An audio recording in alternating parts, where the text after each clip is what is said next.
नमस्कार साथियों, स्वागत है आप सभी का उत्कर्ष यूजीसी नेट में। और बच्चों, स्वागत है आप सभी का आज के महत्वपूर्ण सेशन के अंदर। चलिए बच्चों, तो कैसे हो सभी बच्चों? आज हम बात करने वाले हैं हाल ही में जो यूजीसी नेट हिस्ट्री का पेपर हुआ है उसमें किस पोर्शन का ज्यादा वेटेज था।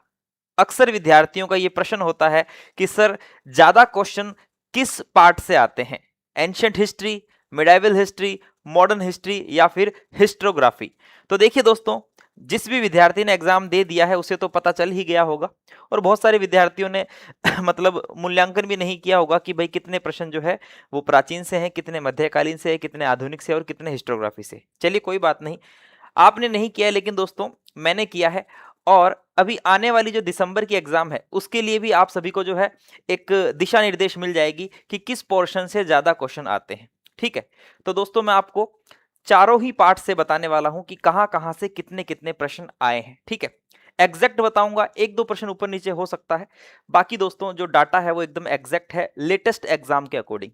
चलिए तो देखिए बच्चों, हमारा जो सिलेबस है वो 4 पार्ट्स में डिवाइड है, आप सभी जानते हैं। प्राचीन भारत है, मध्यकालीन भारत है, आधुनिक भारत है और इतिहास, दर्शन और लेखन। ठीक है, बताने से पहले मैं आपको ये बता दूं कि आपको तीनों ही पोर्शन बहुत स्ट्रॉन्ग करने हैं, क्योंकि देखिए एक दो क्वेश्चन ऊपर नीचे होने से कोई बहुत बड़ा प्रभाव नहीं पड़ेगा। ठीक है, देखिए पहला पार्ट यानी कि शुरुआत की 3 यूनिट, पहली, दूसरी और तीसरी यूनिट। ठीक है, फर्स्ट पार्ट जो है वो है हमारे सिलेबस का प्राचीन भारत, प्राचीन भारत का इतिहास। ठीक है ना, इसमें दोस्तों यूनिट कवर होती है यूनिट 1, यूनिट 2 और यूनिट 3। ठीक है, और दोस्तों यहां से इस बार जो क्वेश्चन आए हैं वो कितने आए हैं? यहां से प्रश्न आए हैं टोटल 31 प्रश्न। यानी कि जैसा कि सिलेबस में मेंशन किया गया है कि हर एक यूनिट से 10 क्वेश्चन आएंगे, लगभग लगभग दोस्तों वैसा ही है।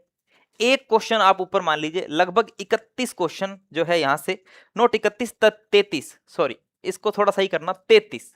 ठीक है, जी हाँ 33 क्वेश्चन। यानी कि दोस्तों आप मान के चलिए कि 11 11 11 क्वेश्चन जो है वो हर यूनिट से आए हैं प्राचीन भारत की। ठीक है, तो 33 प्रश्न जो है दोस्तों वो प्राचीन भारत से इस बार हमारे एग्जाम में थे। दूसरा पार्ट देखते हैं दोस्तों, वो है मध्यकालीन भारत का इतिहास। और दोस्तों ये जो मैं आपको बता रहा हूं संख्या, ये अभी जो हाल ही में एग्जाम लगा है उसके आधार पर बता रहा हूं। ठीक है ना, मध्यकालीन भारत की यूनिट है यूनिट संख्या 4, 5 और 6।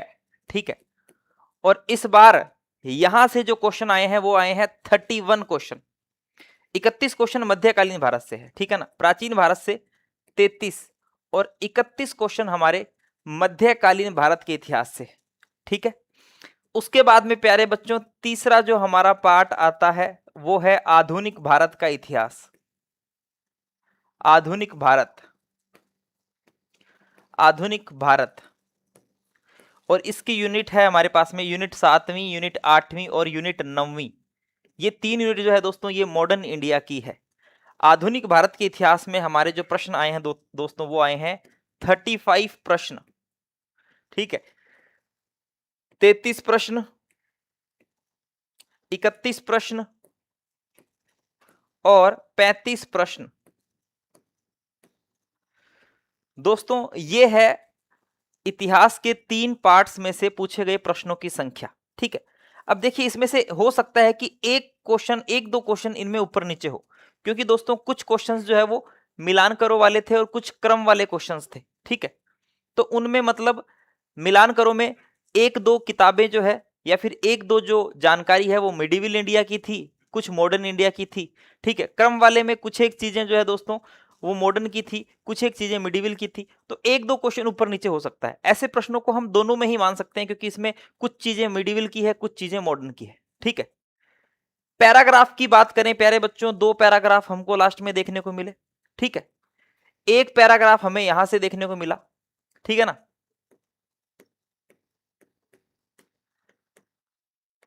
एक पैराग्राफ यहां से जिसमें से दोस्तों 5 क्वेश्चन थे, और एक पैराग्राफ लास्ट में हमको यहां से देखने को मिला। तो दोस्तों 2 पैराग्राफ के 10 क्वेश्चन, यानी कि एंशियंट हिस्ट्री में से कोई पैराग्राफ नहीं था।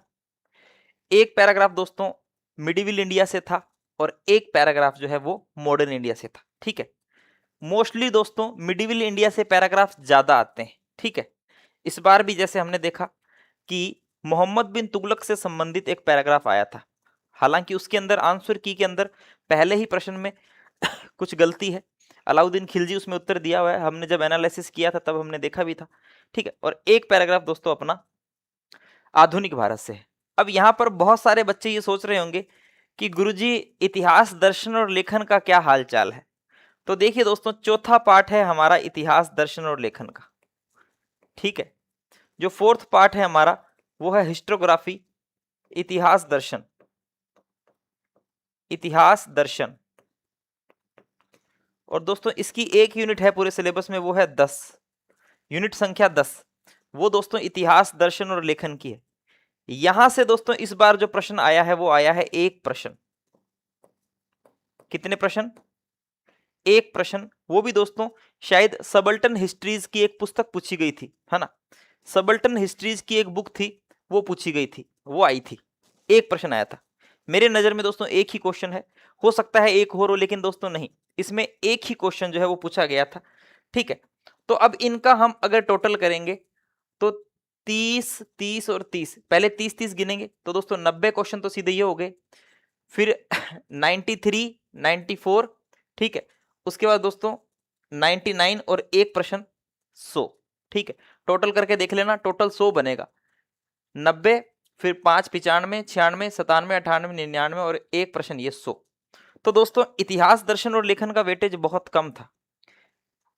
अगर हम बात करें सिलेबस की तो दोस्तों सिलेबस में तो हर यूनिट से 10 क्वेश्चन की बात होती है। ठीक है, तो दोस्तों इस हिसाब से इस यूनिट से 9 क्वेश्चन कम आए हैं। ठीक है, हालांकि इस यूनिट से पहले भी क्वेश्चन कम ही आते रहे हैं, मैंने आपको बताया कि 5 या 7 क्वेश्चन आते हैं। ठीक है, लेकिन इस बार दोस्तों केवल एक प्रश्न मुझे देखने को मिला है।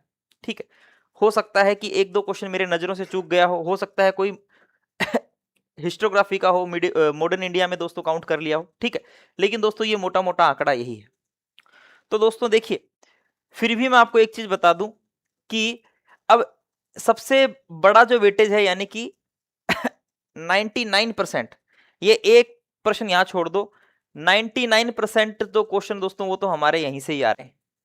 ठीक है, 99% पोर्शन ये कवर कर रहे हैं। और अब आप लोग है ना, ये मत सोचो कि यार आधुनिक भारत से 5 क्वेश्चन ज्यादा आए हैं यानी कि 35 आए हैं तो इनको कम कर दूं।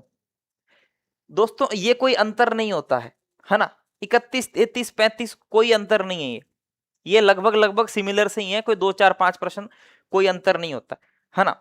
देखिए, हो सकता है अगली बार यहां पर दोस्तों 2-3 क्वेश्चन ज्यादा आ जाएंगे, हो सकता है कभी यहां पर 2-4 क्वेश्चन ज्यादा आ जाए, हो सकता है कभी यहां 1-2 प्रश्न कम आ जाए, ये तो लगा ही रहता है। लेकिन आप अगर ऐसा होता, मान लीजिए 20-25 क्वेश्चन इधर हो रहे होते और इधर 35-40, 35-40 इनमें आ रहे तो हम सोचते कि यार इस बार बहुत कम आए, लेकिन ऑलमोस्ट 30 से ऊपर ही है। ठीक है, अब इसमें 2 ही प्रश्नों का तो फर्क है, प्राचीन भारत और आधुनिक भारत में 2 ही प्रश्नों का तो अंतर है, 33 और 35। ठीक है, मिडिवल और एंशिएंट में देखो 1-2 ही प्रश्न का अंतर इसमें आ रहा है। ठीक है, इनमें दोस्तों 4 प्रश्न का अंतर आ रहा है। ठीक है, तो 3-4 प्रश्न तो ऊपर नीचे वैसे भी होते हैं। इट मींस यहां पर जो वेटेज है वो लगभग सिमिलर है। आप जो है, बहुत सारे बच्चे मॉडर्न इंडिया की ज्यादा बात करते हैं, sir modern India, modern India, है ना। हाँ, यहां पर प्रश्न ज्यादा हैं, लेकिन दोस्तों इतना बड़ा फर्क भी नहीं है कि हम मिडिवल या एंशिएंट को छोड़ दें। यूपीएससी जैसे एग्जाम्स के अंदर हम देखते हैं कि मिडिवल को बहुत कम पढ़ के जाते हैं बच्चे, क्योंकि मोस्टली क्वेश्चन वहां मॉडर्न के ही आते हैं। ठीक है, इसके अलावा अदर कॉम्पिटेटिव एग्जाम्स है, वहां पर भी हम यही चीज देखते हैं कि मिडिवल एंशिएंट से क्वेश्चन कम आते हैं। सिविल सर्विसेज में तो स्पेशली मॉडर्न इंडिया से ही पूछे जाते हैं। लेकिन दोस्तों हमारा जो एग्जाम है इसका जो पैटर्न है वो अलग है, हमारा एग्जाम सब्जेक्ट बेस्ड एग्जाम है। ठीक है ना, यहाँ पर विषय जो है उसके ऊपर आधारित ये एग्जाम है, तो इसमें विषय के हर पार्ट को बराबर ही महत्व दिया जाता है। ठीक है ना, तो यदि आप तैयार करें तो तीनों पार्ट्स को बराबर करें। हो सकता है अगली बार ये 35 का आंकड़ा एंशिएंट हिस्ट्री या फिर मिडिवल हिस्ट्री में देखने को मिले, हो सकता है अगली बार मिडिवल में दोस्तों 30 या 31 ही क्वेश्चन आए, इतने नहीं आए। तो ये लगभग लगभग सिमिलर। इतिहास दर्शन और लेखन का एक प्रश्न आया है, ठीक है, हो सकता है अगली बार 4-5 आ जाए। तो मोटा मोटा वेटेज देखें दोस्तों तो मैं तो इतना ही बताता भाई 5 से 7 प्रश्न आते हैं, लेकिन इस बार यहां से हमें बहुत कम प्रश्न देखने को मिले। ठीक है, फिर भी देखा जाए तो सबसे ज्यादा मॉडर्न से आए हैं, उसके बाद में एंशिएंट से, उसके बाद में मिडिवल से। ठीक है, और सबसे कम इतिहास, दर्शन और लेखन से। ठीक है, तो दोस्तों आपके लिए जो सीख है वो यही है कि तीनों पार्ट्स को बराबर महत्व दिया जाए, और दूसरा पैराग्राफ जो है वो मोस्टली हमें मिडिवल और मॉडर्न से ही देखने को मिलते हैं। तो दोस्तों तीनों पार्ट्स को बराबर महत्व दिया जाए।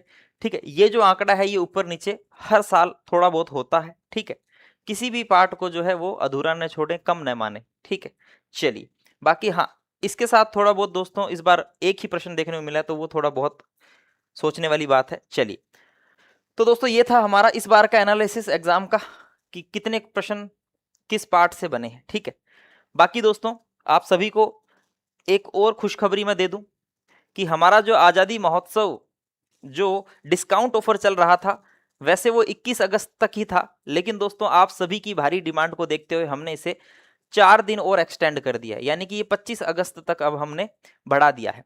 तो जो भी विद्यार्थी अब तक सोच रहा था, तो उसे अब ज़्यादा सोचने की आवश्यकता नहीं है। आप जो है इस ऑफर का लाभ ले सकते हैं। अप टू 90% आपको यहाँ पर डिस्काउंट देखने को मिलता है। और दोस्तों निर्मल सर का जन्मदिन था 13 अगस्त को, उसी खुशी में एक्स्ट्रा 13% जो है वो आपको छूट यहाँ पर दी जा रही है, वो भी कूपन कोड NG13 यूज करने पर। इसी के साथ एप्लीकेशन को इंस्टॉल करने पर आपको 100% रिवॉर्ड कॉइन्स मिलते हैं। एक रिवॉर्ड कॉइन जो है वो 1 रुपए के बराबर होता है, जिसका यूज आप कोर्स परचेज के लिए कर सकते हैं। ठीक है, वैलिडिटी एक्सटेंशन करने के अंदर दोस्तों आपको 13% की एक्स्ट्रा छूट मिलती है। ठीक है, तो जो भी विद्यार्थी अब तक सिर्फ सोच ही रहा था, उसे सोचना नहीं है, आज ही एनरोल कर लीजिए। हमारे एप्लीकेशंस पर सभी कोर्स जो है दोस्तों वो शुरू हो चुके हैं। एप्लीकेशन पर 3.0 बैच जो है प्यारे बच्चों वो शुरू होने वाला है। ठीक है ना, 24 तारीख से शुरू हो जाएगा 3.0 बैच, जिसके अंदर प्राइम और स्टैंडर्ड दोनों ही फॉर्मेट में आपको बैचेस मिलने वाले हैं। ठीक है, स्टैंडर्ड एंड प्राइम बैच दोनों की दोस्तों आप फीस जो है वो हमारे एप्लीकेशन पे जाके देख सकते हैं। एप्लीकेशन को इंस्टॉल कीजिए। ठीक है, और दोस्तों इस ऑफर का लाभ लीजिए। तारीख याद रखना 25 अगस्त तक ही एक्सटेंड हो चुकी है, लेकिन दोस्तों 25 अगस्त तक वेट मत करना, जल्दी से जल्दी एनरोल करके अपनी तैयारी को दोस्तों शुरू कर दीजिए। अगला एग्जाम जल्द ही होने वाला है, जल्द ही उसके नोटिफिकेशन वगैरह शुरू हो जाएंगे, तो समय हमारे पास में बहुत कम है। चलिए बच्चों, आई होप आपको ये जानकारी अच्छी लगी होगी, और दोस्तों सभी पार्ट्स को बराबर महत्व देते हुए हमें तैयारी करना है। मिलते हैं नेक्स्ट सेशन के अंदर, तब तक के लिए जय हिंद, जय भारत, धन्यवाद।